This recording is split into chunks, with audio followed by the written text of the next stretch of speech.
Now, if you're playing the movie on a telephone, you will never in a trillion years experience the film.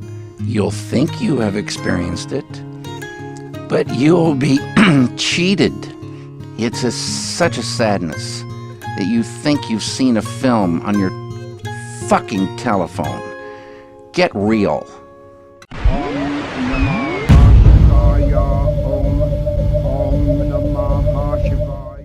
Now what we're doing here is we're dissecting the curses, theories, and spilling his guts. You don't have to do much in the way of dissecting. Just kind of wade through this thing.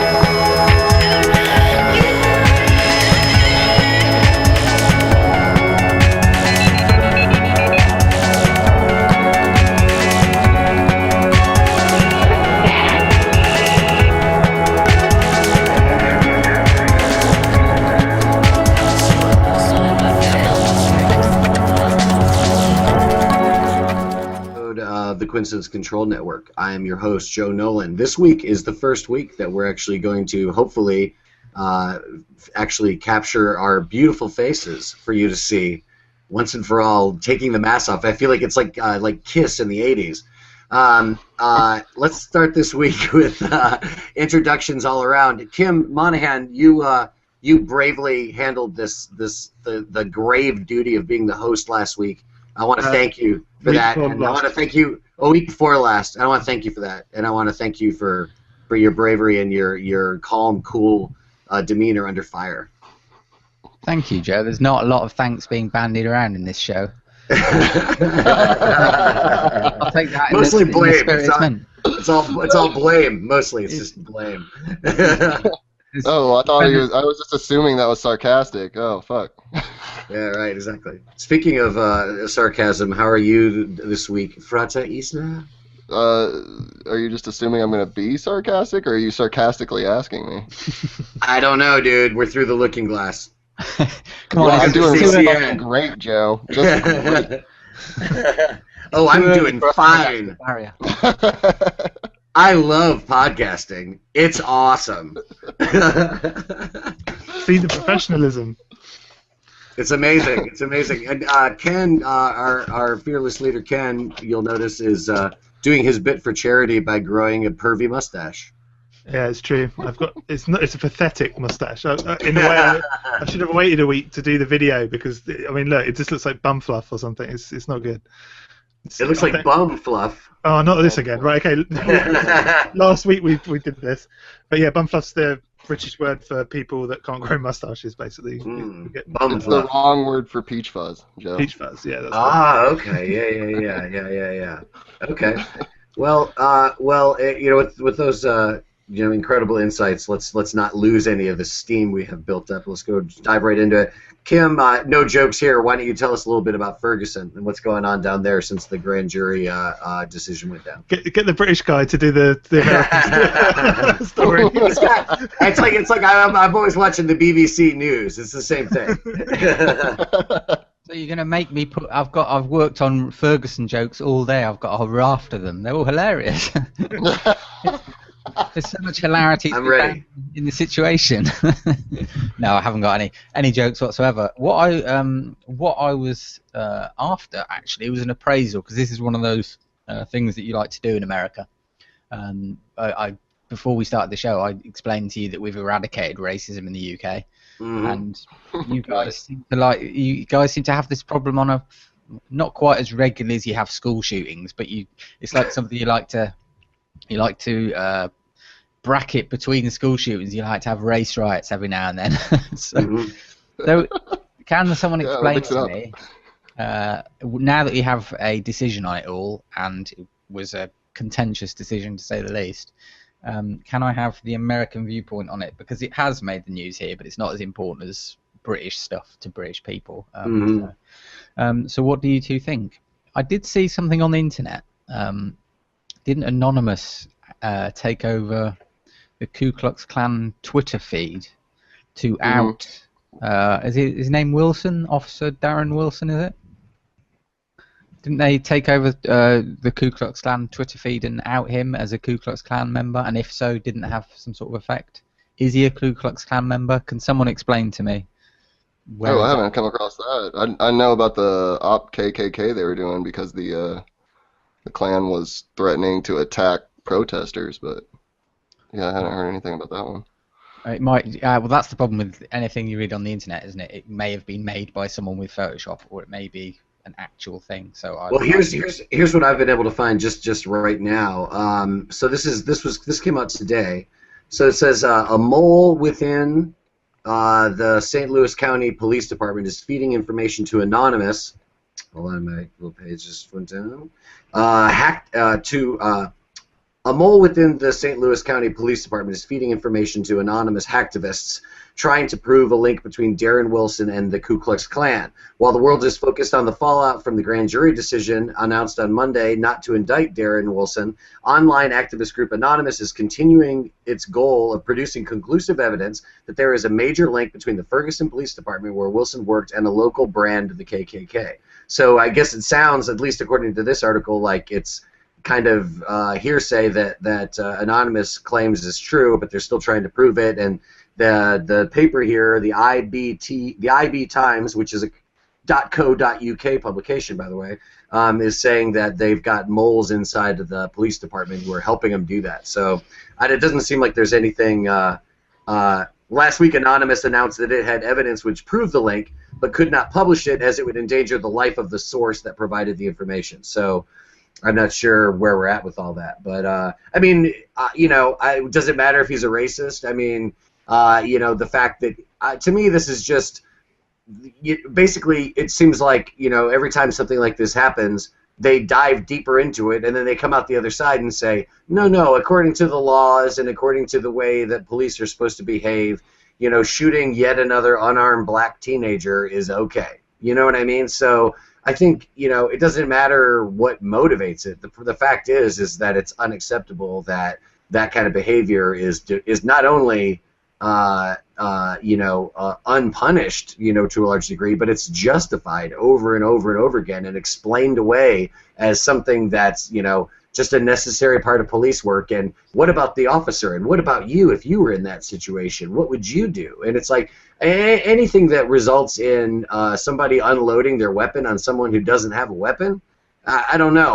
To me, there's it's illogical. Like at the very least, let alone it's the moral distaste. It doesn't make any sense in my head. So so I don't really care if he's a racist or not. He's a shitty cop, and he should be. Well, from what I understand, he's actually going to resign because he probably has no choice but to. But it's. I mean, I don't know. I think it's. I don't understand how this happens over and over again, and there seems to be no progress made on the issue. So.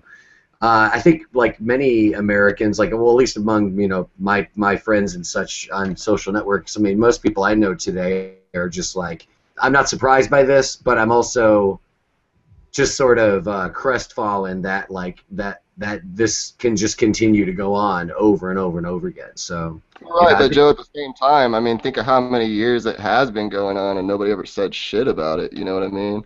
Yeah, that's true. You're hearing about it all the time, and people seem to give a shit when they didn't before. Yeah, well, that's true. Hey, you can always count on Josh for a little ray of sunshine. That's what they called me in high school. Sunshine. Little ray of sunshine. Little Ray. Little Ray. Okay, Little Ray.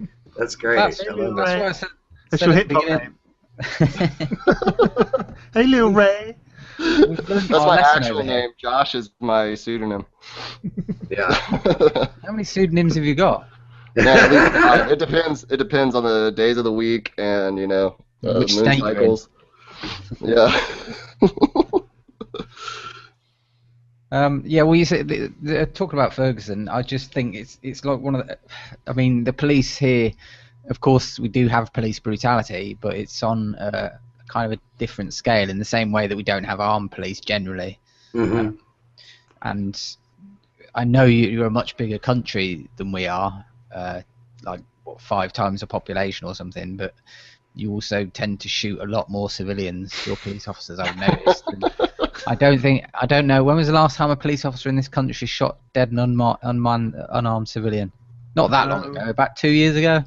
Yeah, and then there was the one. There was the 9/11. Oh, no, he had a shotgun and he was shooting a shotgun out of the window, so they had to shoot. Who was the one that Gaza, the footballer, was friends with? I've forgotten his name now. That guy, didn't he get shot dead?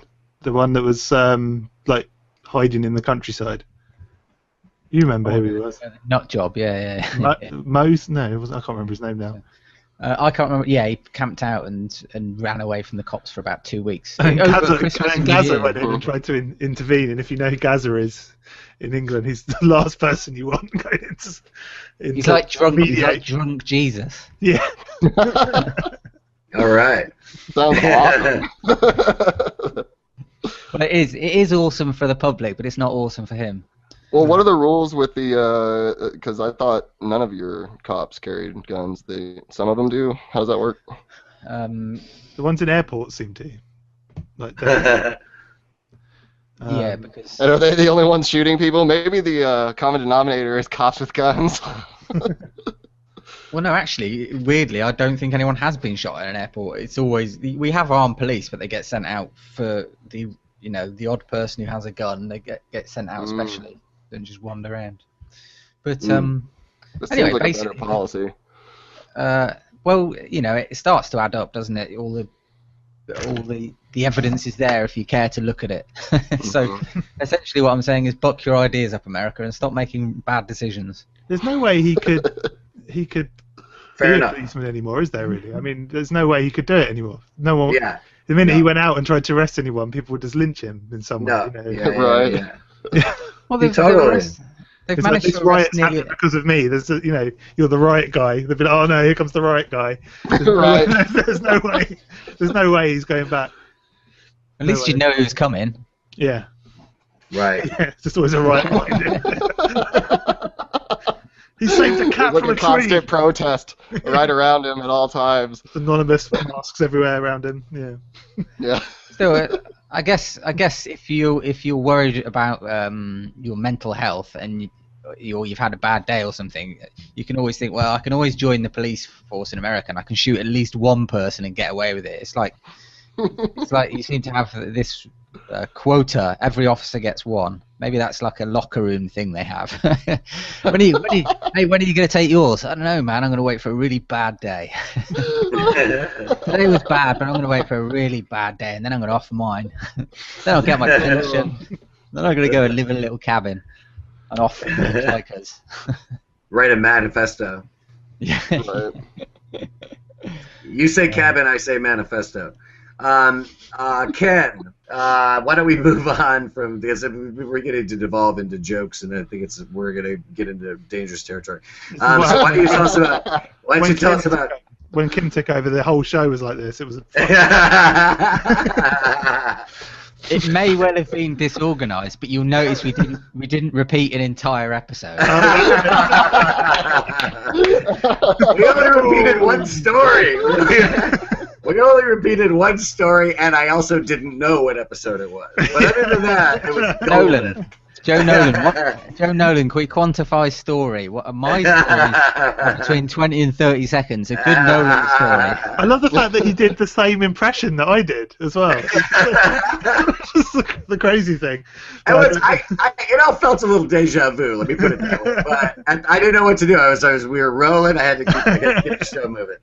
Any material is good material. Yeah. Surely. Exactly. Speaking of which, why don't you tell us about Dino dentistry, Ken? So Malaysia seems to be like Dino capital at the moment. Although a story later on will deny all of this, but we'll get to that later. But so yeah, dinosaur tooth was found in Malaysia, and it's at least 140 million years old. So I'm sure this is going to be debunked by anti-evolutionists at some point soon. I thought it was quite interesting though. Most interesting part of the story is I have no idea how you pronounce the type of. Kim will tell you I am brilliant with names normally, especially complicated names. But this one just takes the cake. 3 syllables, you do start to struggle, don't you? Yeah. So they're still unsure of the exact species of the dinosaur. Lead researcher Here we go. I've gone for the worst story possible here. Masatoshi Sone.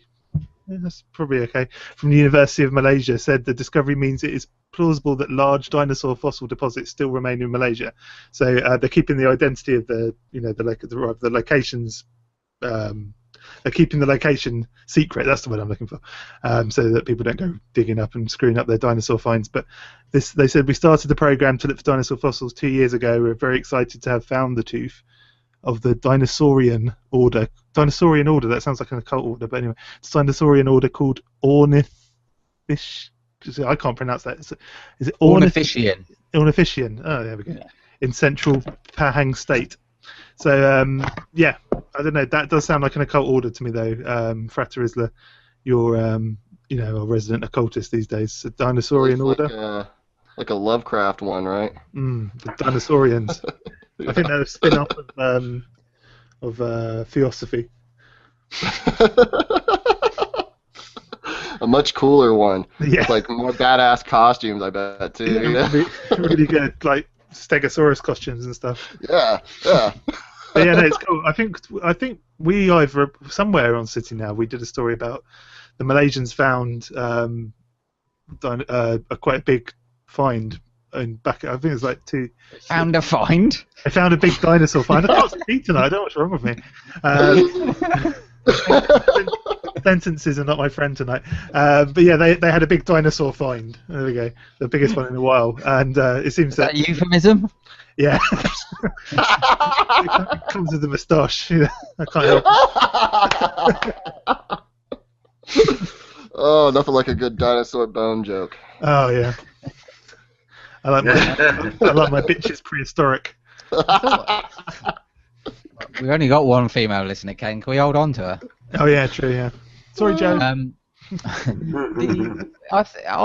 Why is this a news story? It's 140 million years old, but I thought the dinosaurs. I thought they were.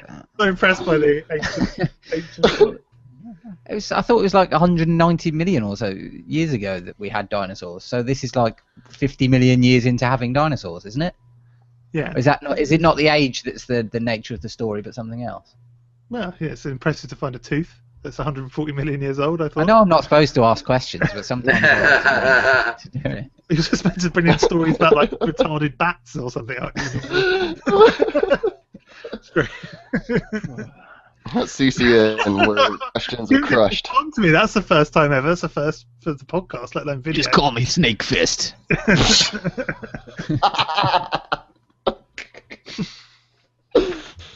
Oh. Okay, sorry. Story over. The story's over. Okay. Let's start doing it every time. Let's start like trying to tell each other. Okay, the story's over now. Speaking of things being over, Josh, why don't we go ahead and move on to your apocalypse news? I'll say it isn't so. It's my so. Facebook filled up with nothing but news about the chocolate shortage coming up. We're all gonna fucking run out of chocolate, and I'm probably gonna start killing people. But then I went and looked it up, and go figure, it's all a bunch of bullshit.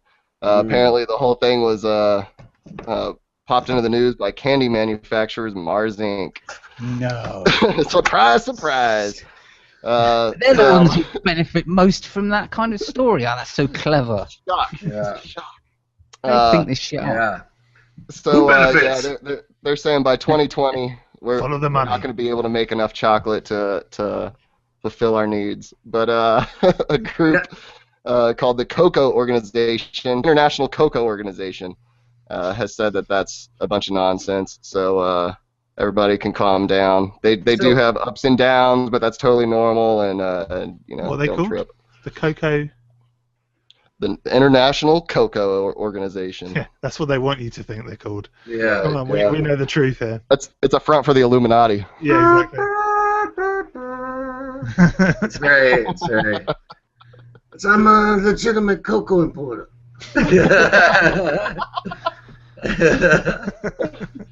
So was I the only person that would have worried about this? You guys don't even give a shit, huh? I like chocolate. No, I need chocolate. You I don't think you just like chocolate. It's because we're men, Frater, isn't it? We're men. We're not. No. We're not sat here doing Kegels like you. Well, man, you got to work it out, you know. I don't think it's anything to be ashamed of. His vagina. My His chocolate vagina's incredibly strong. American chocolate's not great. It's got to be It's said. fucking awful. Yeah. yeah, that is true. You know. Have you I had didn't British realize it or until- European chocolate before? It tastes. Yeah, for sure, man. German chocolate's the shit. Yeah, it's like I don't know. Yours seems like really brittle and sort of. I Mhm. can't explain it. It's not the same. Waxy, right? Ours is like way waxier. It's because everything in America, literally everything in America is made of corn syrup. The cars, the chairs, and the chocolate The is people. absolutely loaded with corn syrup, and there shouldn't be any was corn true. syrup. What was the documentary? There was a really good documentary about the kind of history of corn in America, and they did King a test. corn? No, it's Really good documentary about the history of corn. no, it sounds really boring, but it's not. There's a bit where they do like a DNA test on some children, a group of children, and they Children actually of the corn. find children.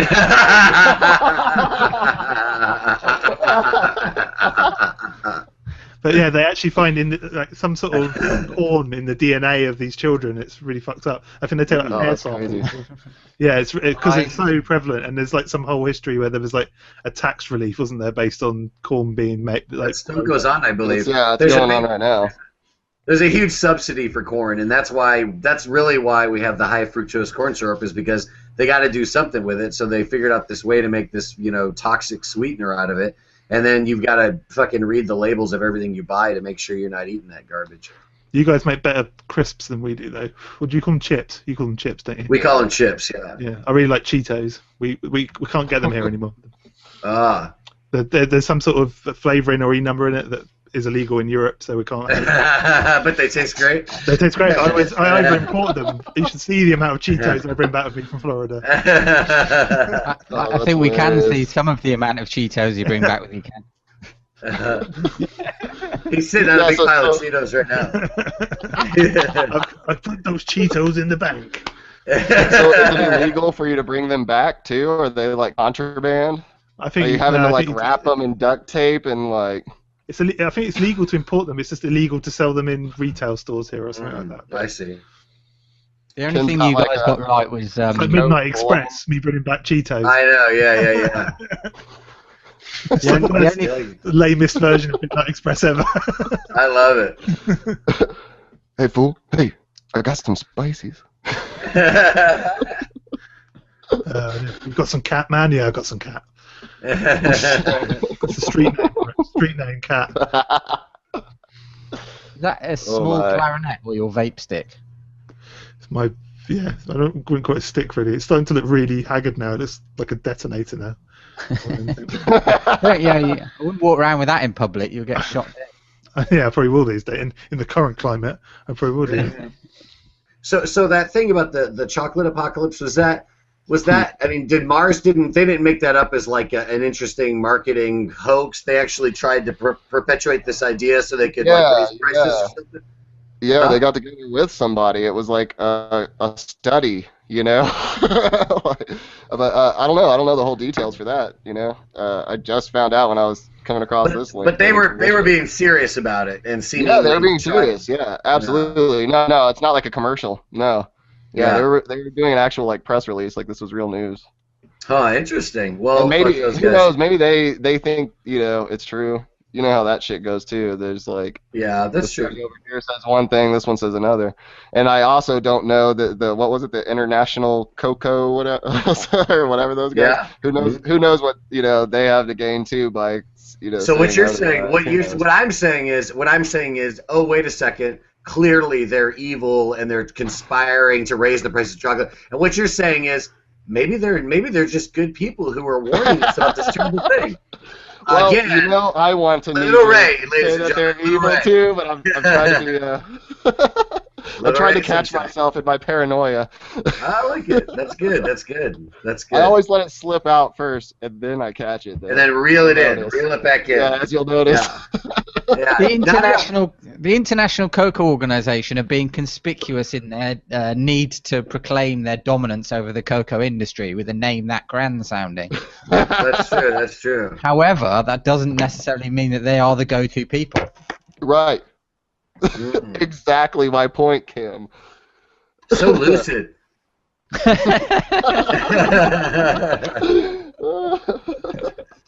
That's I thought I should chip in as he started recording without me. I should arrive back and have some impact rather than just immediate, in the background. like I don't even know. Like Snake Fist. Just call me Snake Fist. Yeah, exactly, like a snake fist. But anyway, that's this kind of stuff, this kind of conspiracy theories and corporate intrigue and spying and all these kinds of things. I've been spending a lot of time looking at that stuff because I've been working on a project with our old podcasting mate Joseph Matheny.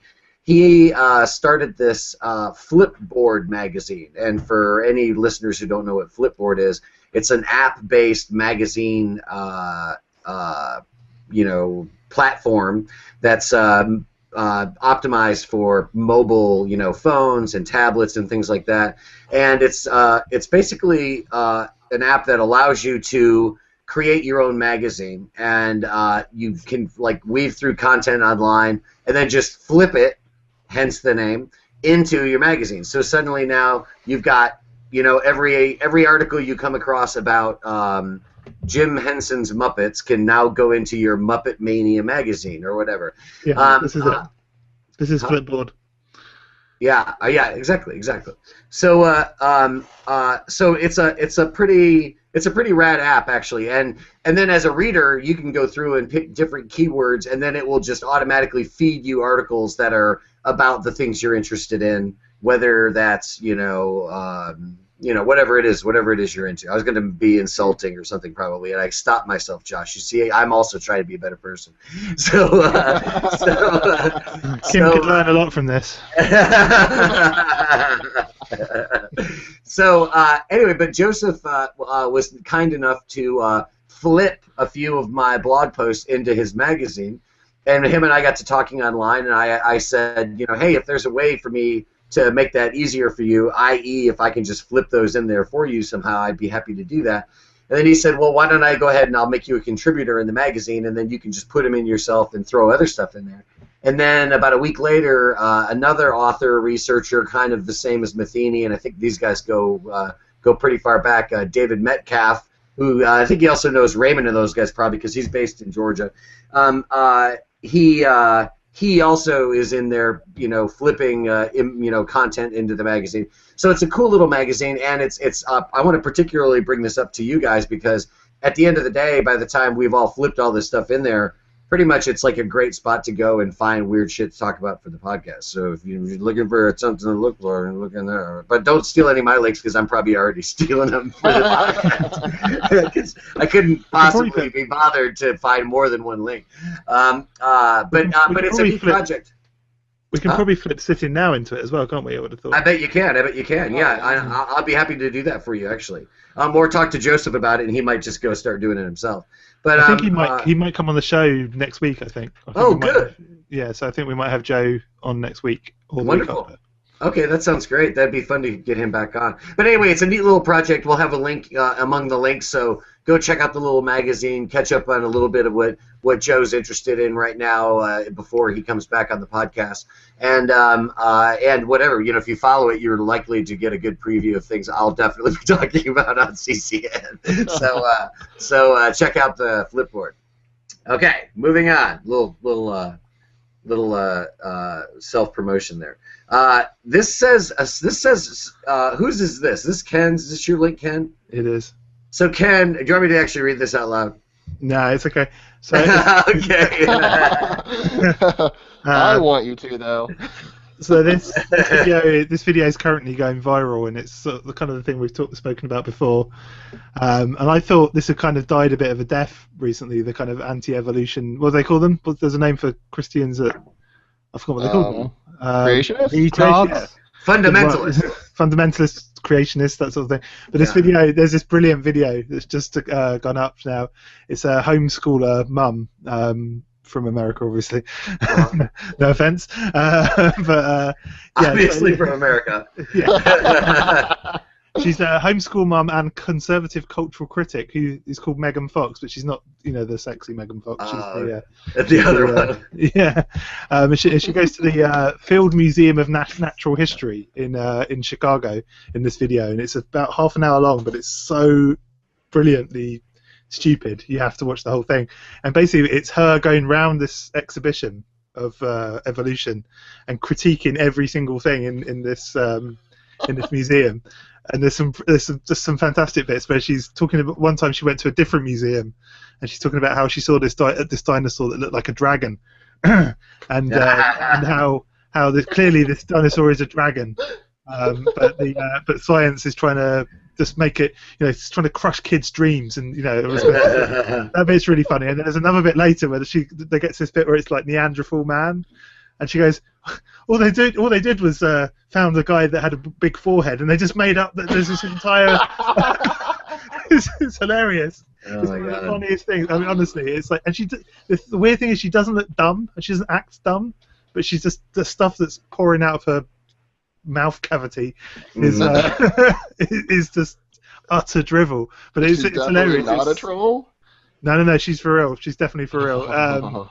And it's just a look of like absolute. She'll go on about like Neanderthals, or she sort of goes like, "What is this?" And like her eyes are just like bulging out, and like there's some brilliant like screenshots of her just like, "Oh," her eyes are wide open. And she's just getting more and more wound up, but she's doing it in this sort of. She doesn't want anyone to actually hear her in the museum, so she's So she's sort of really outraged, but she never raises her voice. It's really funny. You've got to. It's a brilliant video. It's one of the best of these videos I've seen in a while. So yeah, it's all over the place now. It's just it's popped up on my Facebook feed about 7 times already, and it's That sounds great. Sites are starting to pick it up now as well, so it's pretty brilliant. You should watch it. So just if search Megan Fox Evolution or something like that, and you'll find it. Or come to see it now, and you'll find the link. It's well worth a watch. It sounds like Megan Fox Evolution sounds like the new science fiction movie starring Megan Fox. It is. and Shia LaBeouf. Yeah. With a bag on his head. I love it. Okay, speaking of people with bags on their heads, Josh, tell us about Jesus in Japan. yeah, all right. That made no sense. Is he leaning, Josh? I kind of did. He always does the lean. I did lean. I leaned in, and I also sort of dove into a bit of a Alex Jones voice when I said Jesus in Japan. So you can take that momentum and run with it. We've got the documents. Jesus in Japan. So yeah, this is a weird story. The link I got actually has no references in it. So I did do some legwork to make sure that it's real, and it is real. There's a little village in Japan that has a marker near a grave saying that it's the grave of Jesus. And yeah. And apparently they've got this local legend around there that says that when Jesus was 21, he basically snuck away from his crucifixion. So he had this a brother named that they call Isukiri.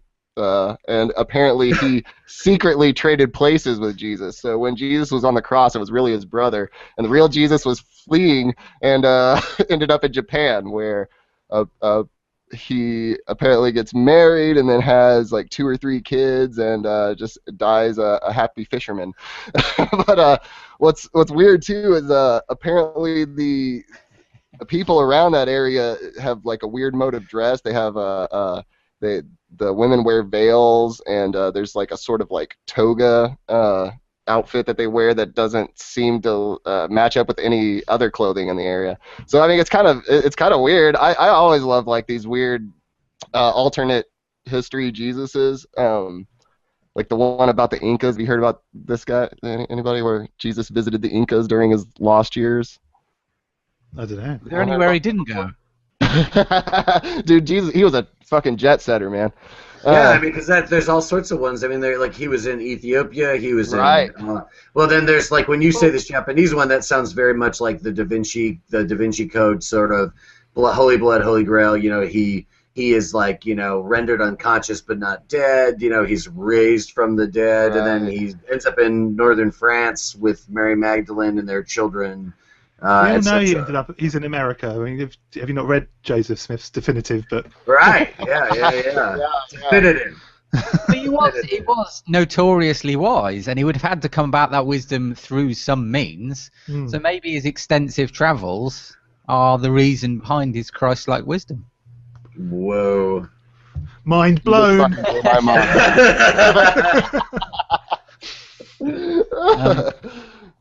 I like this because it says that the whole legend is based on some legend started by. It's a bit like Mormon, started by some guy who transcribed his own papers. He's a self-proclaimed. Why have I never heard of a cosmo-archaeologist before? That's such a great fucking profession. That's what I'm going to put every application form I ever have from now on. I'm going to put down cosmo-archaeologist. What kind of degree do you need?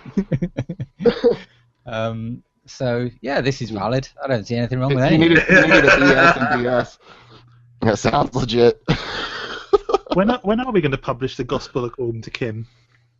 The Gospel according to Kim. Why would you get Is that basically what catfanciers.com is? Yeah, true. What a terribly reductive thing to say. I'm much more than. Look, Ken gets to sweep me under the rug, but you don't. Not yet, anyway. I think Nolan probably gets to at this point.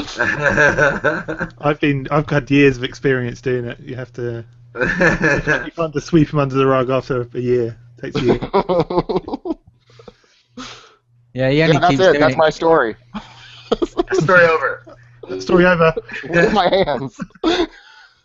Watch my hands. We're going to do jazz hands when the story's over. Yeah, exactly. Story's over. There's no excuse for jazz hands under any circumstances. It's called David Lynch hands, guys. Oh yeah. I'm gonna start doing this. I'll start doing this. Beautiful. Anyway. Yeah. I'll start doing like story over. Story over. Shut it down. Shut it down. Time out.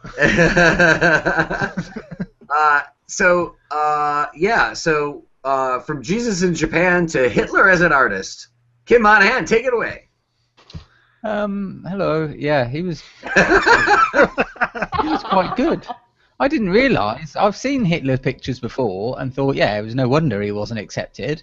But I'm of the opinion that rather than being vilified for the Second World War and everything that was wrong with it, I think we should vilify the Vienna School of Art or Vienna's Academy of Fine Arts, which rejected Hitler and his clear artistic talent. I would like to know what was behind their decision not to have him on board. He's done a fine... Oh, there's more pictures there. He's done a fine job of painting a registry in watercolours. I couldn't do a watercolour anywhere near that good. So maybe it's time for a little bit of re-evaluating. Maybe he wasn't such a bad guy.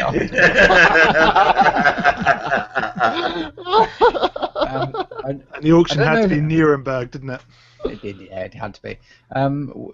Apparently, though, it was bought by someone from the Middle East, which doesn't mean one thing or another, but it was sold by some old Swiss ladies, which seems about right, and sold to a guy in the Middle East. But there's only really one, for quite a lot of money as well, 130,000 euros.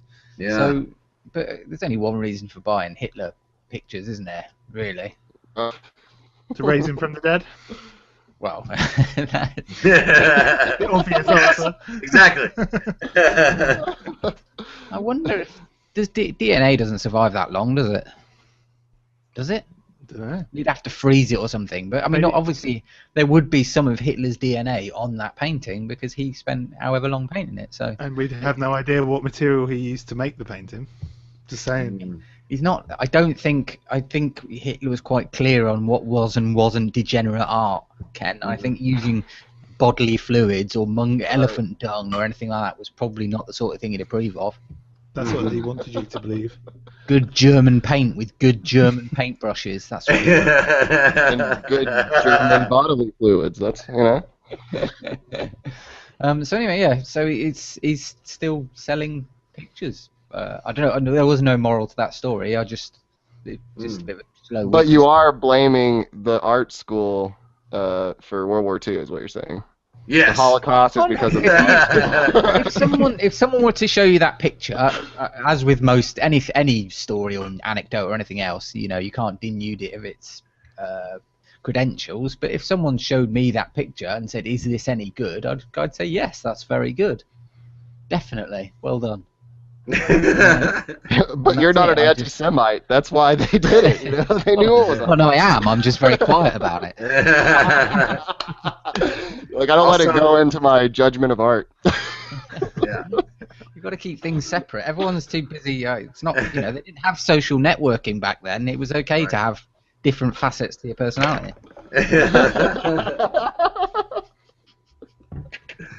It's all right not to be a two-dimensional avatar. Yeah, which clearly we all are now. It's so true. You know what would make us? Don't worry, Joe. It's okay. You know what would make us feel more real? It would make us feel really, truly alive. Was if we were being chased by galloping crocodiles. Have I lost the touch with these segues, guys? What's going on here? You've got Rusty. You've got Rusty. I'm gonna get it back.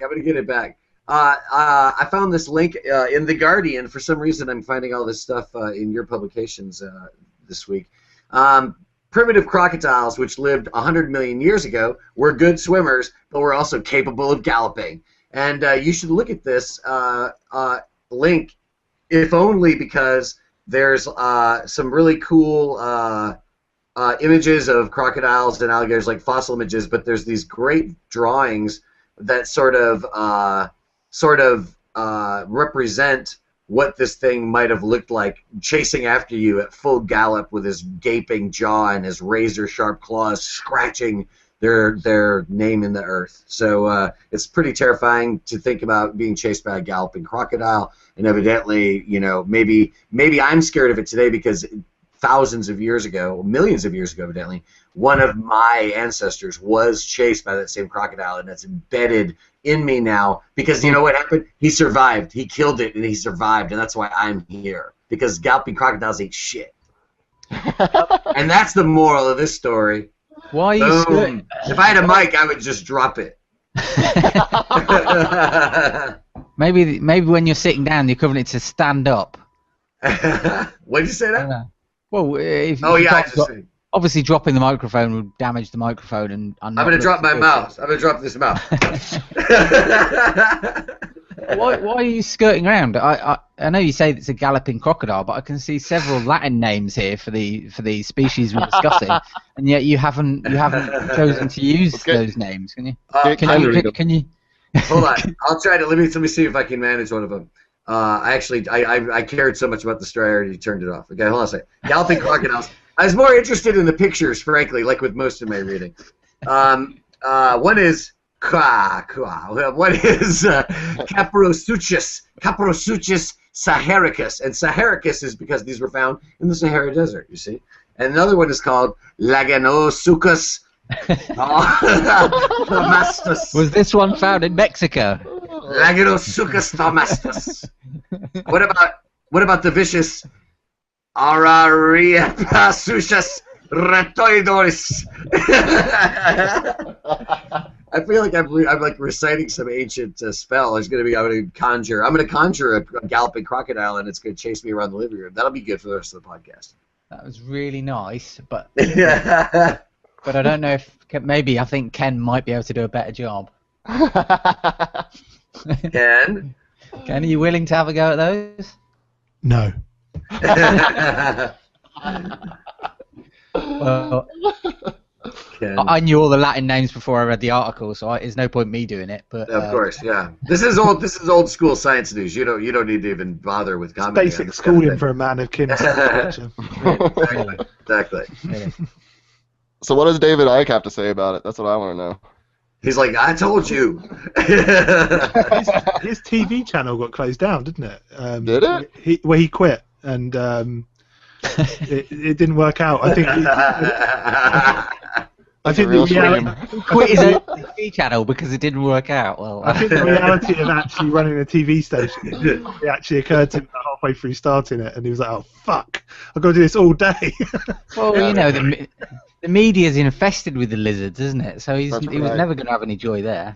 Yeah, He true. didn't think it through. They didn't want the truth to come out. I mean, he was fighting a losing battle. I always loved my favourite thing about David Icke was he did John Ronson did a.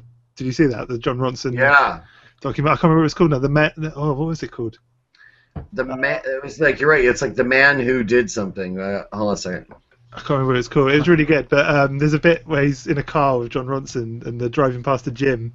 And he goes, "Oh, that sums up the world." There's some people on a treadmill. He goes, running, everyone running, but all stuck to the same spot or something like that. It's just, he makes out this really profound statements all the time throughout the whole thing. It's really funny. You should check it out. It's really good. And he never swears ever as well. He never says fuck or anything. He always says frick. Right? Yeah, that's true. I don't know why that always bothers me for some reason. It always bugs me that he's so lucid when he talks. It's like, oh wow, this guy's a decent speaker. What the hell is wrong with the world? You know? Well, I watched him live at the Oxford Debating Society the other day, and he managed to keep it together. He didn't actually say anything. All he was doing was talking about the Illuminati in the vaguest of terms, and going on about how there's big corporations and stuff. And he spent 50 minutes talking about essentially the truth, more or less. And then he spent the last 5 minutes pissing on his chips by talking about how the whole thing was a hologram anyway. Yeah. What is it? It's getting projected from like Pluto or something. Yeah, isn't it one of the things that one of the big Illuminati things that's going to happen is that they're going to fake an alien invasion using holograms. I think that was a big deal for a while. Well, his whole thing though, I think it was like something like the moon is like this giant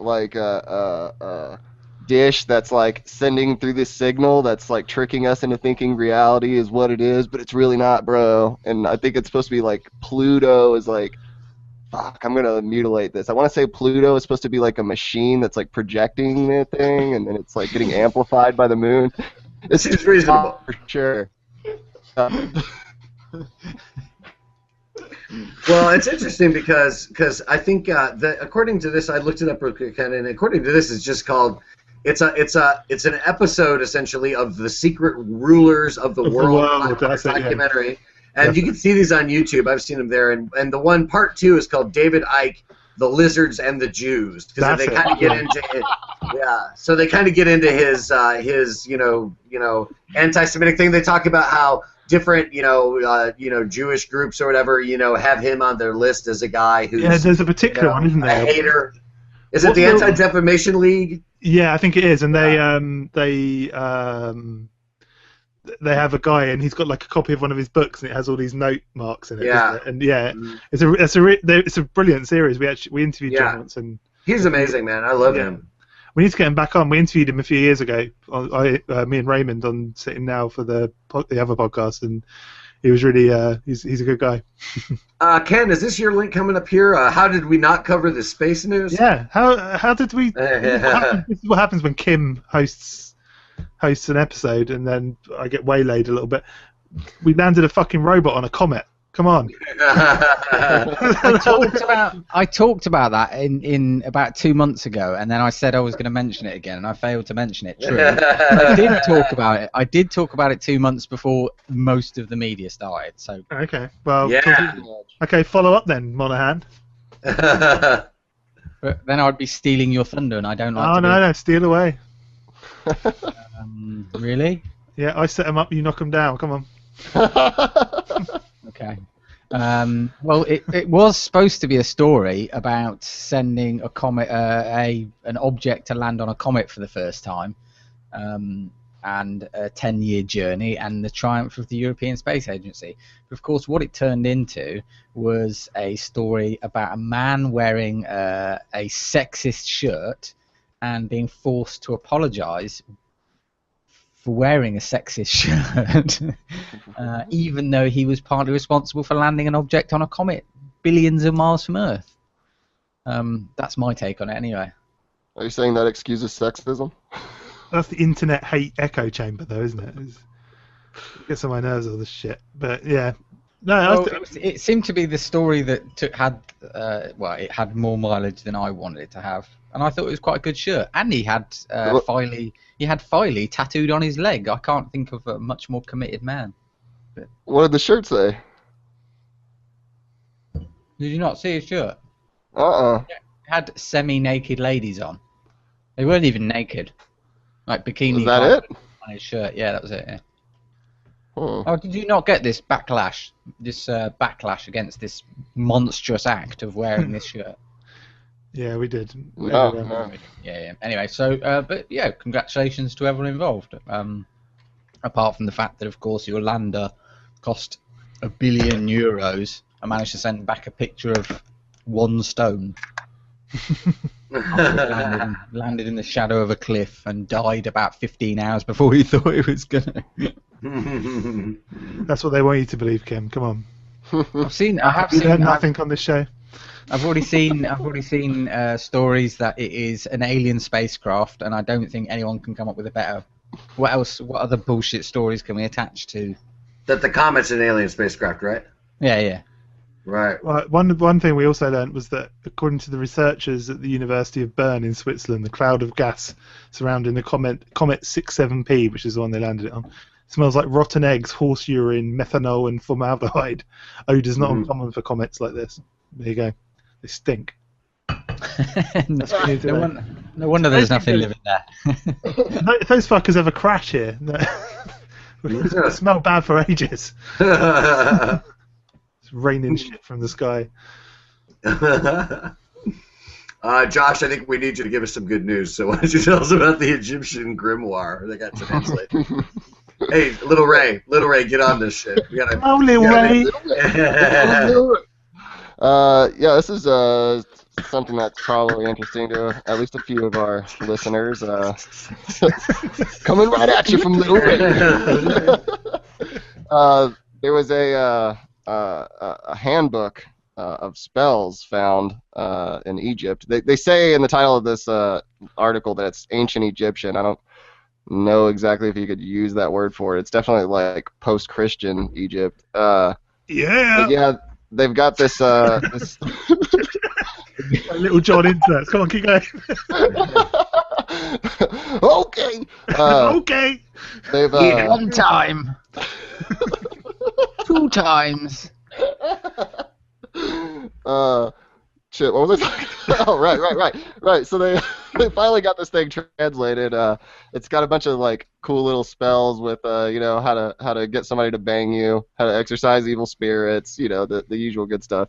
But what's kind of cool is apparently it references this weird group that I didn't know existed that. Let's see, they called Seth. I don't know if any of you know who Seth is. He was one of the children of Adam and Eve, according to the Bible. Like after the whole Cain and Abel story, he comes along later.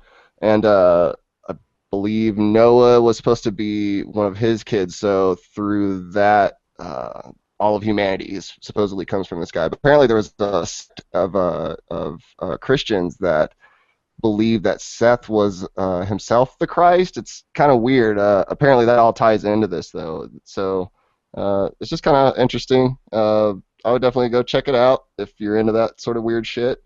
And I'm going to be looking into this whole Seth group a little later. So what does this have to do with the comet? What doesn't it have to do with the comet? Do I really need to spell this out? So first you got the chocolate, the chocolate group, right? Okay, the chocolate group. They're with these Scythians, They funded the finding of the Egyptian book. You see. The reason they're saying that there's not going to be a chocolate shortage is because a giant rock of chocolate is flying toward us. The comet is a chocolate comet. Hang on a minute. David Icke and galloping crocodiles. There's a link there. Yeah. There really is. There is something going on with this show, isn't there? That's what I'm saying. It's all connected. I think you might have stumbled on something here. I think so. I think having this video link up is like now we're getting like 5 times as much information from one another because we're actually seeing one another speaking, and I think we're operating on a higher level this week. I can feel it. It's true. It's true. And Josh is going to drop some Coptic rhymes for us now, so go for it, Josh. Yeah. Cop out. Yeah, come on. Oh shit. Here I go. Yeah. We're dangerously close to the white people rapping threshold. Just so we know. It's a very low threshold. Who wanted to talk about a grotesque blood sport? That's Monaghan.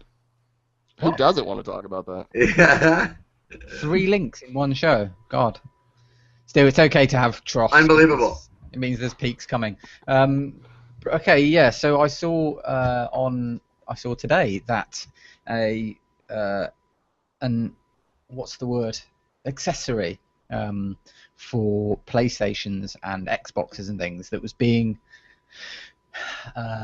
doing the rounds very briefly. I only heard about it earlier today. It was a game controller that you plug in or plugs into your arm, and it would extract blood from you. And it was supposed to be released along with a game called Bloodsport. Now that was the bit that was attached to the mainstream media thing that I saw. And then at a midpoint of the day, I checked back on the story because I like to keep an eye on the stories that I bring into the show, make sure everything stays relevant. Thorough. We'll give him that. Well, thorough. It's the first and only time it's ever happened.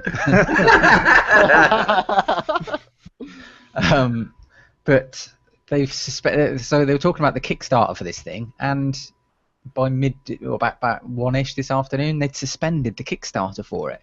Now, I was curious about this because when I hear about it works on the principle of the like game controllers vibrate, a lot of them nowadays, and that's so that when you're drunk or stoned and you're watching the game that's happening in front of you, you can rest controllers in your groin and receive pleasurable sensations for the price of cheap electricity.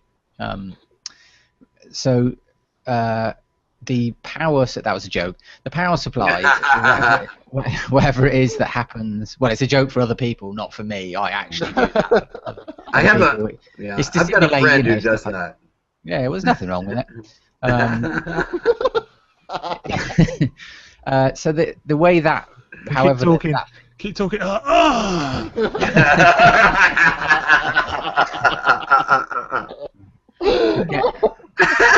You don't get anywhere near as much of that online as you used to. I know, it's disappointing.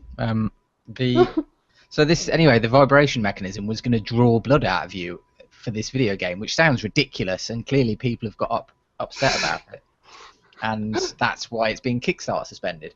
But then I went to their Kickstarter and read, and actually what was going to happen was that they were going to have blood drives. So people were going to sit and play this game, and when you lose points or you lose a round or whatever, it would extract blood from you, and the winner is the person who has the least blood extracted, but then all the blood gets donated.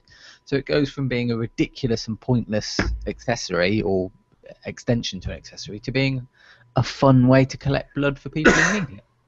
So now who's laughing? Modern media. I hope you feel guilty and you feel bad. You've shut down some independent gamers Kickstarter, and you've deprived people of blood because of your fickle ways. That's like, I mean, in a way, I think there's a connection between this story and the story about the guy's shirt, because like it's like a bunch of people's bad projections and judgmental behaviors get in the way of these things that are wonderful. Yeah, exactly. Is Twitter for anything other than rape threats, or is it just a constant stream of people threatening to rape each other? everything I hear, the only thing I ever hear about Twitter is so-and-so said something, some woman says something, and then everyone threatened on Twitter to rape them.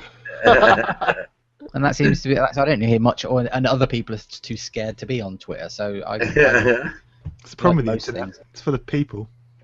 Yeah, exactly, precisely.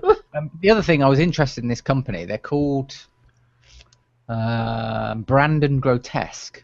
Now, I don't know if that's their names or what, but anyway, they have released other things, such as apparently they did a TV show where people could phone in or text in or whatever, and you could pay to have people electrocuted, have balls and things fired at them and stuff like that. Now that's something I would be interested in seeing. Yeah. And they did another thing as well. I can't remember quite what it was, but they've got this sort of transmedia. It's a word we used a couple of shows ago, and a word that we're familiar with. So they're trying to do some interesting stuff that's, I guess, transmedia. Sounds very interesting. Doesn't look like they're going to manage it now.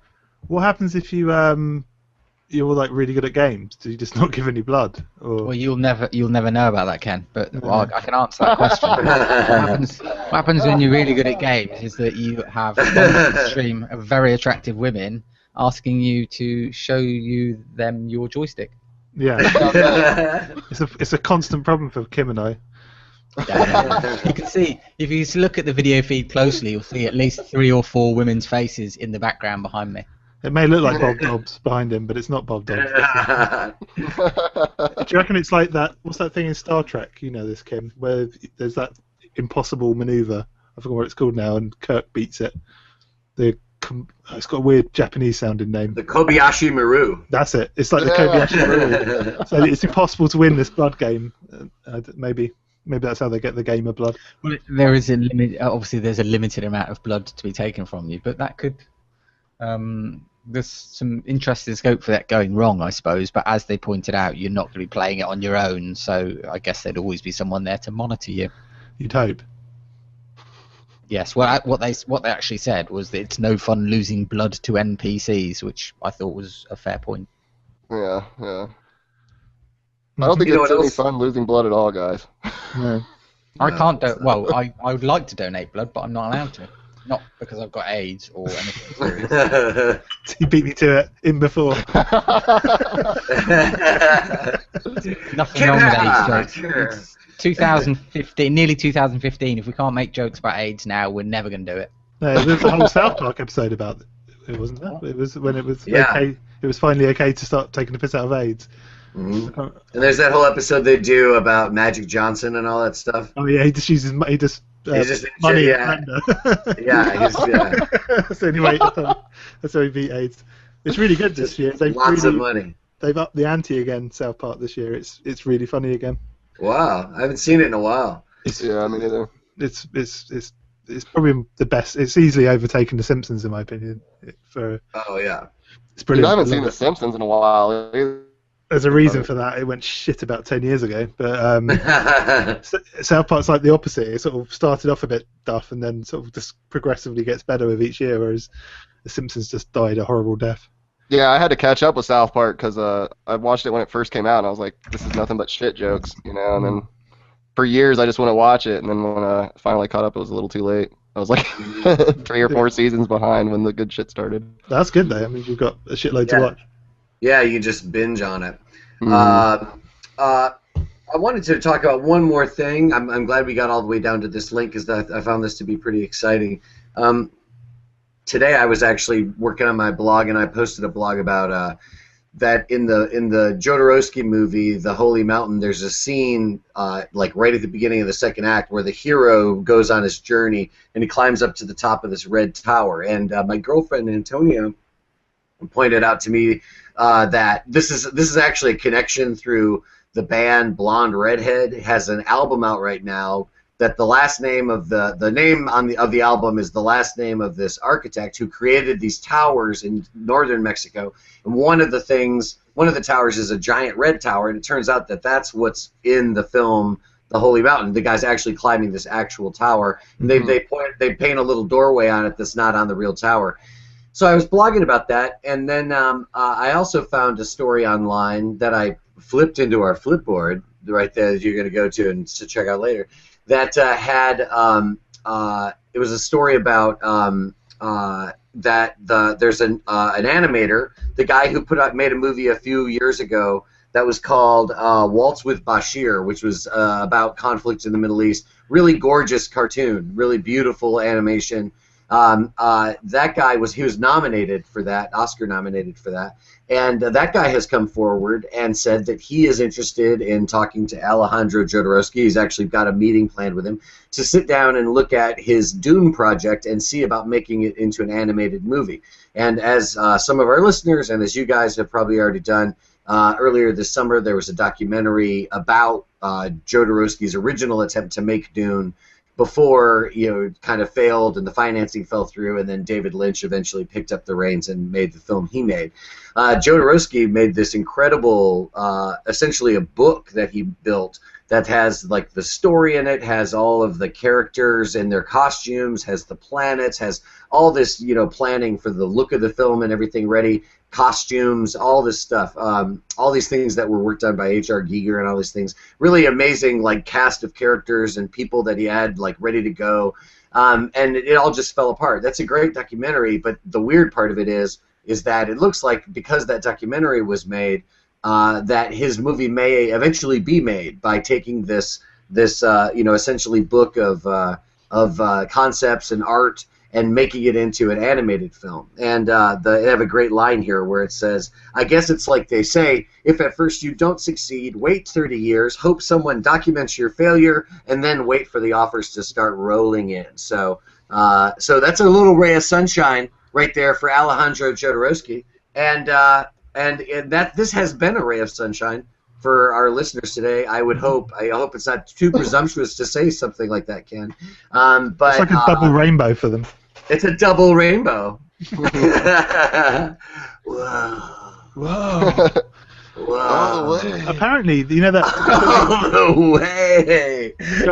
Going back to that Jodorowsky thing, apparently there's another documentary that's being made at the moment. Apparently that there's another side to that whole story.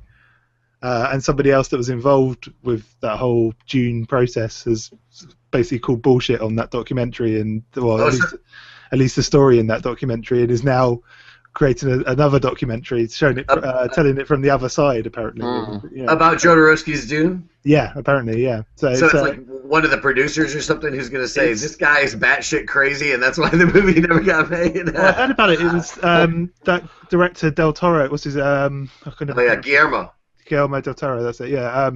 He mentioned it. It was a Nerdist interview of him, and he mentioned that there's another sort of side to that story, and then somebody else, I kept seeing these threads appearing, and then I can't remember, I have to see if I can dig out the story, but someone is making a documentary basically calling bullshit on a lot of it. But it's a good documentary. I watched it for the first time a couple of weeks ago. It's really good, the Jodorowsky's Dune. It was actually, I liked his whole philosophy about how he builds an army to, an army of warriors to make a film. I thought that was really cool. But he's a cool director. Yeah. Oh yeah, and I think it's interesting because there's been a lot of little things, little interviews, and little, like you could see some of the drawings and stuff like that's been online for a while. So it was. I thought it was a cool documentary because it's like, all that. Anytime I come across any of that stuff, I was always fascinated by it. And then to have somebody come and grab all that stuff, do all these original interviews, put it all together. I mean, for the most part, it's pretty interesting. It wasn't. I was kind of hoping it would be even more like engrossing, but it's definitely informative. And if you don't know the story behind his trying to make that movie, it's definitely worth watching. It's better than that documentary about The Shining. That was awful. Right. That was pretty bad. It was terrible. It was. They always do this thing in documentaries now. I was watching it with a friend of mine. But whenever they're describing something, they always use old black and white footage now. So it was a complete train wreck, and then they will show like black and white footage of a train wreck happening. It's like, I hate that in documentaries. It's awful. They do it all the time throughout that documentary, and it just. You know what? The thing about documentaries that I don't like is that technique where they make different parts of a photo, a still photograph, move in different directions now. Or they'll try and make it 3D by they'll pull. So they have the background move back and the guy. It's such an old trick as well. I mean, it's been around for years. That effect you can do it in After Effects. It's easy. You can't see a normal still photograph on TV. What happened to the Ken Burns effect? The Ken Burns effect it did us fine for years. It just panned down a photo. That's all the Ken Burns effect. That's more interesting, I think. But anyway. I agree. I agree. Film talk with Ken and Co. I hate all the facts I keep hearing in documentaries. That's the worst part. What? All the what? All the facts, man. Too many fucking facts. Oh yeah. Whatever happened to Watching hearsay? the wrong documentaries. Whatever happened to hearsay and lies? Yeah. The American way. Exactly. Those are those conservative religious documentaries. Yeah. Anyway, on that note, I'm Joe Nolan. Thanks for joining us this week. It's such a pleasure to be with you guys again, and I'm so glad I didn't miss the very first video podcast, because that would have been terrible. I would have felt like I had somehow really fell out of the community. So thanks for waiting up, guys. And you can find me at Mighty Joe Nolan on Twitter, and you can read my blog at joenolan.com/blog. What about you, Ken Eakins? Sittingnow.co.uk. You can see my film stuff at hangedmanfilms.com, at sittingnow on Twitter. What about you, Frater Isla? It's JoshLee00 on Twitter and fraterisla.blogspot.com. Also find Josh's SoundCloud under Little Ray. Little Ray. Dropping Coptic beats since '99. Exactly. Yeah, exactly. Turn my headphones up. Turn them up. Ah. Put some more snare in the cans. What about you, Kim? Where can our loyal listeners find you? There's no point. There's no point asking people where they can find I know it's a formality, but it's a formality we all enjoy, and that's I'm all for formality. Just call me Snake Fist. Snake Fist. Snakefist at JesusLean.com. Yeah, there you go. Snakefist at JesusLean.com. Okay, so until next time, listeners, thanks again for being with us. I guess from now on you'll be actually seeing us and not just hearing us. I hope this doesn't lead to an avalanche of lost listeners. But, we'll see how this goes. If anybody tunes in next week, we'll try to do another one. Thank you so much for watching. Goodbye.